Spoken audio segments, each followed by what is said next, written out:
आज स्टार्ट करेंगे human brain.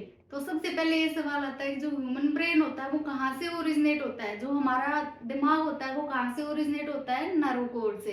तो इसका ओरिजिन एक्टोडर्मल होगा, मेसोडर्मल होगा या एंडोडर्मल होगा। कैसा ओरिजिन होगा, एक्टोडर्मल। तो सबसे पहले क्या है कि human brain originate from nerve code, ectodermal in origin. उसके बाद है कि प्रोटेक्शन, कौन प्रोटेक्ट कर रहा है इसको। तो सबसे पहले आता है क्रेनियम। क्रेनियम में कितनी बोन्स होती है हमारी, 8। नंबर ऑफ बोन्स कितनी होती है बेटा, 8। तो उसमें कौन कौन सी होती है, स्फीनोइड बोन्स होती है, टेम्पोरल, एथमोइड, पैराइटल, ओसिपिटल और फ्रंटल। स्फीनोइड बोन कितनी होती है, 1। टेम्पोरल कितनी होती है, 2। एथमोइड 1, पैराइटल 2, ओसिपिटल 1, फ्रंटल भी 1। जो एनिमल्स में जो क्रेनियम होता है उनको बोलते हैं क्रेनिएटा। एनिमल्स में जो क्रेनियम होती है उसको क्या बोलते हैं, उन एनिमल्स को क्रेनिएटा। ठीक है। उसके बाद है मेनिंजेस। मेनिंजेस में क्या होता है, ये कनेक्टिव टिश्यू होते हैं जो कनेक्टिव टिश्यू से बने हुए होते हैं और शॉक एब्जॉर्बर होते हैं। क्या होते हैं, शॉक एब्जॉर्बर होते हैं। किससे बने हुए हैं, कनेक्टिव टिश्यू से। अगर मेनिंजेस में बैक्टीरियल इन्फेक्शन हो जाए तो उसको बोलते हैं मेनिंजाइटिस। मेनिंजाइटिस में क्या होता है, हाई फीवर हो जाता है बहुत ज्यादा। उसके बाद आता है कि ड्यूरामीटर, एरेक्नोइड और पायामीटर, ये इसकी लेयर होती है। तो ड्यूरामीटर कौन सी होती है, सबसे बाहर वाली। ड्यूरामीटर आउटर, अरेक्नोइड मिडल और पायामीटर इनर लेयर होती है। तो ड्यूरामीटर में क्या होता है कि ये सबसे स्ट्रोंग होती है। क्यों स्ट्रोंग होती है, क्योंकि ये किससे बनी हुई है, फाइब्रस कनेक्टिव टिश्यू से। तो सबसे स्ट्रोंग कौन सी होती है, ड्यूरामीटर। अरेक्नोइड मिडल में प्रेजेंट होती है, हाईली वेस्कुलर होती है। यहाँ पे ब्लड वेसल्स जो होती है वो बहुत ज्यादा प्रेजेंट होती है, सप्लाई भी ज्यादा। इनर में पायामीटर, ये हाईली डेलिकेट होती है, नाजुक होती है बिल्कुल। तो इसमें क्या होता है, इन दोनों के बीच में जो स्पेस होता है ड्यूरामीटर और अरेक्नोइड के बीच में, उस स्पेस को बोलते हैं सबड्यूरल स्पेस। और उस सबड्यूरल स्पेस में क्या भरा हुआ होता है हमारे पास, सीरस फ्लूइड। सबड्यूरल स्पेस किससे भरा हुआ होता है, सीरस फ्लूइड से। अरेक्नोइड और पायमीटर के बीच में जो होता है उसको बोलते हैं सब अरेक्नोइड स्पेस। सब अरेक्नोइड स्पेस किससे भरा हुआ होता है, सेरेब्रोस्पाइनल फ्लूइड से। ठीक है। तो देखो ब्रेन में क्या है, सबसे पहले कहाँ से ओरिजिनेट हो रहा है, नर्व कोर से। उसका ओरिजिन कैसा है, एक्टोडर्मल इन ओरिजिन। उसके बाद आ जाती है प्रोटेक्शन, एक क्रेनियम मेनिंजेस। क्रेनियम में नंबर ऑफ बोन्स कितनी होती है, 8 होती है। एनिमल्स में क्या बोलते हैं, क्रेनिएटा। कौन सी कितनी होती है, स्फीनोइड, टेम्पोरल, एथमोइड, ओसिपिटल। ठीक है। इसमें क्या होता है, अगर कोई बैक्टीरियल इन्फेक्शन हो जाए, मेनिंजाइटिस एक बीमारी होती है, उसमें क्या हो जाता है, हाई फीवर हो जाता है। उसके बाद इसकी ये लेयर है ड्यूरामीटर, एरेक्नोइड और पायामीटर। इन दोनों के बीच में स्पेस होता है सबड्यूरल स्पेस, सीरस फ्लूइड। दोनों के बीच में एरेक्नोइड और पायामीटर में सब अरेक्नोइड स्पेस, सेरिब्रोस्पाइनल फ्लूइड भरा होता है उसमें। ये बाहर होती है, बीच में होती है, वो अंदर होती है। ये सबसे स्ट्रॉन्ग होती है ड्यूरामीटर, क्यों, क्योंकि ये फाइब्रस कनेक्टिव टिश्यू की बनी हुई है। और अरेक्नोइड हाईली वेस्कुलर होती है और इनर जो होती है वो नाजुक होती है, हाईली डेलिकेट होती है। ठीक है। उसके बाद है बेटा ब्रेन का स्ट्रक्चर। तो ब्रेन के अंदर क्या क्या प्रेजेंट होता है, सबसे बाहर क्या होता है हमारा सेरिब्रम। सेरिब्रम के अंदर ये क्या होता है, कॉर्पस कोलोजम। और ये जो कॉर्पस कोलोजम होता है ये only found in mammalian brain. कहाँ पे पाया जाता है, सिर्फ मेमेलियन ब्रेन में ही पाया जाता है ये। उसके बाद 4 लोब होती है। 4 लोब, पहली फ्रंटल लोब। फ्रंटल लोब क्या करती है, जो सामने प्रेजेंट होती है ऐसे, वो क्या करती है, कंट्रोल करती है, किसी भी थिंकिंग में हेल्प करती है, हमारे लर्निंग, परसेप्शन, ये किसके काम है, फ्रंटल लोब के। उसके बाद है parietal lobe. Parietal lobe, pain हो रहा है, हॉट है, कोल्ड है, किसी भी चीज को हाथ लगाते हैं एकदम से हमें पता लग जाता है कि ये गर्म है, ये ठंडी है, वो किसका काम है, पैराइटल लोब का। टेम्पोरल लोब, स्पीच और हियरिंग, हम बोल रहे हैं, सुन रहे हैं, वो कौन करता है, टेम्पोरल लोब। इसके अंदर 2 एरिया प्रेजेंट होते हैं, ब्रोकाज एरिया और वर्निक्स एरिया। ब्रोकाज एरिया किसमें हेल्प करता है, स्पीच और हियरिंग में। वर्निक्स एरिया कॉम्प्रिहेंशन में। ठीक है। उसके बाद है ओसिपिटल लोब, विजुअल प्रोसेसिंग होती है कि कोई भी चीज हमें एकदम से ऐसे इमेज बनती हो, किससे बनती है, हमारी ओसिपिटल लोब की हेल्प से बनती है। ठीक है। उसके बाद इसमें थैलेमस और हाइपोथैलेमस प्रेजेंट होते हैं। बेसल गैंग्लिया, बेसल गैंग्लिया, अगर डोपामिनर्जिक न्यूरॉन हमारा डैमेज होता है तो उससे कौन सी डिजीज होती है, पार्किंसन। अगर कोलिनर्जिक न्यूरॉन डैमेज होता है तो एल्जीमर। पार्किंसन और एल्जीमर दोनों ही न्यूरोडिजनरेटिव डिजीज हैं। इसमें क्या होता है, पार्किंसन में जो डिमेंशिया होता है ना, भूलने लगता है जो इंसान, वो एज कंपैरिजन टू एल्जीमर ज्यादा होता है और इसमें स्लो होता है। अगर गाबामिनर्जिक है तो क्या हो जाएगी, हंटिंगटन्स कोरिया। ठीक है। अंदर होता है सेरिबेलम, यहाँ पे मिड ब्रेन होता है, पोन्स और मेडुला, ये होते हैं हमारे ब्रेन के पार्ट। ठीक है।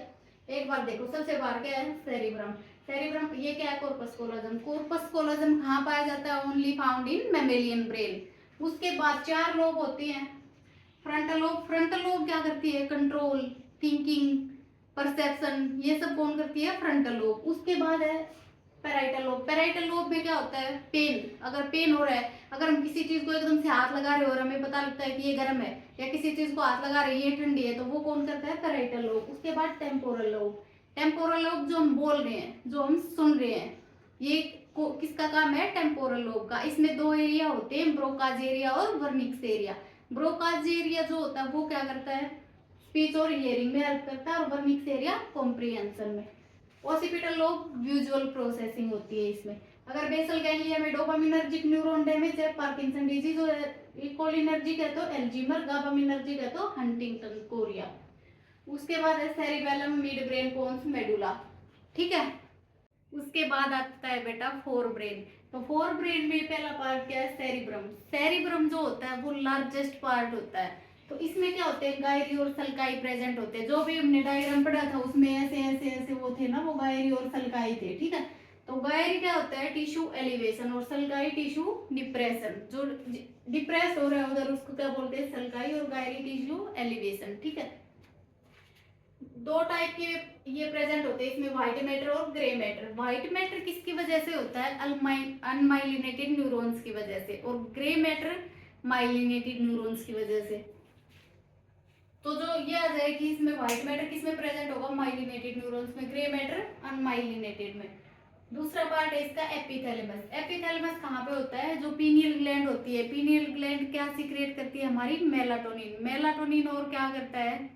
जो अपनी सर्केडियन रिदम होता है उसको भी कंट्रोल करता है, जो स्लीप साइकिल होता है उसको भी कंट्रोल करता है मेलाटोनिन। ठीक है। उसके बाद है थैलेमस। थैलेमस क्या होता है? इसको रिले सेंटर बोलते हैं। रिले सेंटर, अगर ये सिग्नल जो होता है हमारा ऑर्गन से थैलेमस के पास जा रहा है और थैलेमस से सीएनएस के पास जा रहा है, तो उसको बोलते हैं बेटा कॉन्शियस रिस्पॉन्स। अगर वो थैलेमस के पास नहीं जा रहा है और सिग्नल सीधा सीएनएस के पास जा रहा है, तो उसको बोलते हैं अनकॉन्शियस रिस्पॉन्स। ठीक है। उसके बाद हाइपोथैलेमस। हाइपोथैलेमस को क्या बोलते हैं? हाइपोथैलेमस को मास्टर ऑफ मास्टर ग्लैंड भी बोलते हैं। क्या बोलते हैं? Hypothalamus is master of master gland. इसके अंदर क्या होते हैं? न्यूरल सेंटर्स होते हैं। ये क्या कंट्रोल करता है? थर्मोरेगुलेशन, थ्रस्ट, जो प्यास लगती है, सेक्सुअल डिजायर्स, किसी का जो मन करता है करने का, सैटिस्फैक्टी, भूख, और ऑस्मोरेगुलेशन। ठीक है। तो इसमें क्या होता है? For brain cerebrum largest part, Gayri और सल्काई प्रेजेंट होते हैं। व्हाइट मैटर, ग्रे मैटर होता है। व्हाइट मैटर क्यों होता है? माइलिनेटेड न्यूरॉन की वजह से। ग्रे मैटर क्यों होता है? अनमाइलिनेटेड न्यूरॉन की वजह से। एपिथैलेमस में पीनियल ग्लैंड, मेलाटोनिन। मेलाटोनिन कहाँ से रिलीज होता है? हमारा पीनियल ग्लैंड से। और ये क्या करता है? सर्केडियन रिदम को कंट्रोल करता है, हमारी जो स्लीप साइकिल होती है उसको भी मेंटेन करता है। थैलेमस को रिले सेंटर बोलते हैं। सिग्नल अगर थैलेमस से सीधा सीएनएस में जा रहा है तो उसको बोलेंगे कॉन्शियस रिस्पॉन्स। सिग्नल थैलेमस में नहीं जा रहा है, सीधा सीएनएस में जा रहा है, थैलेमस में जा ही नहीं रहा है, उसको बोलेंगे अनकॉन्शियस रिस्पॉन्स। ठीक है। Hypothalamus contain neural centre, thermoregulation को कंट्रोल करता है, थ्रस्ट को, सेक्सुअल डिजायर्स को, सैटिस्फैक्टी को, और ऑस्मोरेगुलेशन को। ठीक है। उसके बाद है बेटा लिम्बिक सिस्टम। लिम्बिक सिस्टम में क्या होता है? ये हाइपोथैलेमस के साथ काम करता है, और ये क्या करता है? जो एक इंसान होता है उसके इमोशनल बिहेवियर को कंट्रोल करता है लिम्बिक सिस्टम। ठीक है। क्या करता है? किसी भी इंसान के इमोशनल बिहेवियर को कंट्रोल करता है। तो इसके 2 सेंटर होते हैं, हिपोकैम्पस और अमिगडाला। हिपोकैम्पस क्या करता है? हिपोकैम्पस जो हमारी शॉर्ट टर्म मेमोरी होती है उसको लॉन्ग टर्म मेमोरी में कन्वर्ट करता है। हिपोकैम्पस क्या करता है? शॉर्ट टर्म मेमोरी को लॉन्ग टर्म मेमोरी में कन्वर्ट करने में हेल्प करता है। अमिगडाला ऑलमंड शेप होता है, और ये जो गुस्सा आता है, एंगर और रेज के लिए रिस्पॉन्सिबल होता है अमिगडाला। ठीक है। हिपोकैम्पस शॉर्ट टर्म मेमोरी को लॉन्ग टर्म में कन्वर्ट करता है, ये किसके लिए रिस्पॉन्सिबल होता है? एंगर और रेज के लिए। ठीक है। उसके बाद है बेटा मिड ब्रेन। मिड ब्रेन क्या होता है? जो हमारा फोर ब्रेन होता है और जो हाइंड ब्रेन होता है उसके बीच का कनेक्शन होता है। मिड ब्रेन क्या होता है? Connection between fore brain and hind brain. इसमें क्या होता है? 4 ये प्रेजेंट होते हैं, सुपीरियर कोलिकुलाई और इंफीरियर कोलिकुलाई। 2 सुपीरियर कोलिकुलाई कहाँ किस किस के बीच में होती है? आंखों के बीच में और नेक के बीच में। इंफीरियर कोलिकुलाई किसके बीच में होती है? कान और नेक के बीच में, ईयर एंड नेक के बीच में। इनको क्या बोलते हैं, कॉर्पोरा क्वाड्रिजेनियम, क्वाड्रिजेनिया भी बोलते हैं। क्या होता है इसमें, दो सुपीरियर कोलिकुलाई होते हैं आंख और नाक गर्दन के बीच में, और दो इंफीरियर होते हैं ईयर और नेक के बीच में। डक्ट कौन सी होती है, सेरिब्रल एक्वीडक्ट। और ये जो सेरिब्रल एक्वीडक्ट होती है इसमें क्या भरा हुआ होता है, हमारा सेरिब्रोस्पाइनल फ्लूइड। क्या भरा हुआ होता है, सेरिब्रोस्पाइनल फ्लूइड। उसके बाद है हाइंड ब्रेन। हाइंड ब्रेन में क्या होता है, सबसे पहला पार्ट है सेरिबेलम। सेरिबेलम जो होता है ये सेकंड लार्जेस्ट पार्ट है। सबसे बड़ा कौन सा होता है, सेरिब्रम। किसका पार्ट है, फोर ब्रेन का। सेकंड लार्जेस्ट पार्ट कौन सा होता है, सेरिबेलम। किसका पार्ट है, हाइंड ब्रेन का। इसके स्ट्रक्चर को बोलते हैं आर्बोर विटे। आर्बोर विटे का क्या मतलब होता है कि ट्री ऑफ लाइफ की तरह से वो दिखाई देता है, looks like tree of life. ये किसमें हेल्प करता है, जो बॉडी का बैलेंस है या जो पोस्चर्स है, बॉडी पोस्चर है, उसमें हेल्प करता है, ठीक है। उसके बाद है पोन्स। पोन्स के पास क्या होता है, न्यूमोटैक्सिक सेंटर होते हैं। न्यूमोटैक्सिक सेंटर किसमें होते हैं, पोन्स में होते हैं। मेडुला, मेडुला किस किस को कंट्रोल करता है, गैस्ट्रिक रिफ्लेक्सिस को, कार्डियोवेस्कुलर रिफ्लेक्सिस को और ब्रीदिंग को। किसको कंट्रोल करता है, गैस्ट्रिक को, कार्डियोवेस्कुलर को और ब्रीदिंग को। तो देखो सबसे पहले क्या है, मिड ब्रेन। मिड ब्रेन में क्या है, फोर ब्रेन और हाइंड ब्रेन के बीच में। इसमें दो सुपीरियर कोलिकुलाई प्रेजेंट होती है और दो इंफीरियर। सुपीरियर होती है वो किसके बीच में होती है, आईज और नेक के बीच में। इंफीरियर ईयर और नेक के बीच में, ठीक है। डक्ट कौन सी होती है, सेरिब्रल एक्वीडक्ट। और जो सेरिब्रल एक्वीडक्ट होती है वो किससे भरी हुई होती है, सेरिब्रोस्पाइनल फ्लूइड। उसके बाद है hind brain. Hind brain cerebellum second largest part होता है। स्ट्रक्चर को आर्बोरबिटाई बोलते हैं। जो बॉडी बैलेंस होता है और जो पोस्चर होता है उसमें हेल्प करता है। पोन्स न्यूमोटैक्सिक सेंटर होते हैं इसके पास। मेडुला किसको कंट्रोल करता है, गैस्ट्रिक रिफ्लेक्सिस को, कार्डियोवेस्कुलर को और ब्रीदिंग को, ठीक है। उसके बाद है बेटा reflex action and reflex arc. कैसे होता है, हमें मान लो चोट लगी पैर में, हमें कैसे पता चलता है एकदम से कि हमें दर्द हो रहा है, हमें लगी है, तो कैसे होता है, उसमें सेंसरी ऑर्गन्स होते हैं। सेंसरी ऑर्गन से सिग्नल कहाँ जाएगा, सीएनएस में, सेंट्रल नर्वस सिस्टम में जाएगा। किसके थ्रू जाएगा, एफरेंट फाइबर्स की हेल्प से जाएगा। सेंसरी ऑर्गन से कहाँ जाएगा, सीएनएस में। किसके हेल्प से जाएगा, एफरेंट फाइबर्स की हेल्प से। सीएनएस से कहाँ जाएगा, इफेक्टर ऑर्गन में। इफेक्टर ऑर्गन में किसकी हेल्प से जाएगा, एफरेंट फाइबर्स की हेल्प से, ठीक है। इसको बोलते हैं रिफ्लेक्स आर्क। सेंसरी ऑर्गन से सीएनएस में, सीएनएस से इफेक्टर ऑर्गन में। ये क्या है, रिफ्लेक्स आर्क है।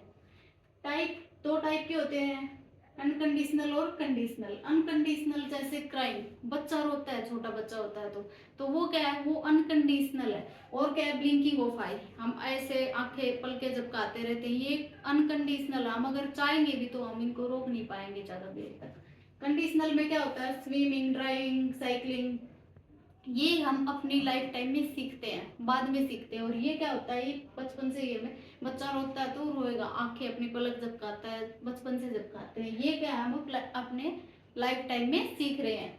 उसके बाद मोनोसाइनेप्टिक और पॉलीसाइनेप्टिक। मोनोसाइनेप्टिक में क्या होता है, सिंगल साइनेप्स होती है, इसमें बहुत सारे होते हैं, इसमें इंटरन्यूरॉन्स नहीं होते। पॉलीसाइनेप्टिक में इंटरन्यूरॉन्स इन्वॉल्व होते हैं।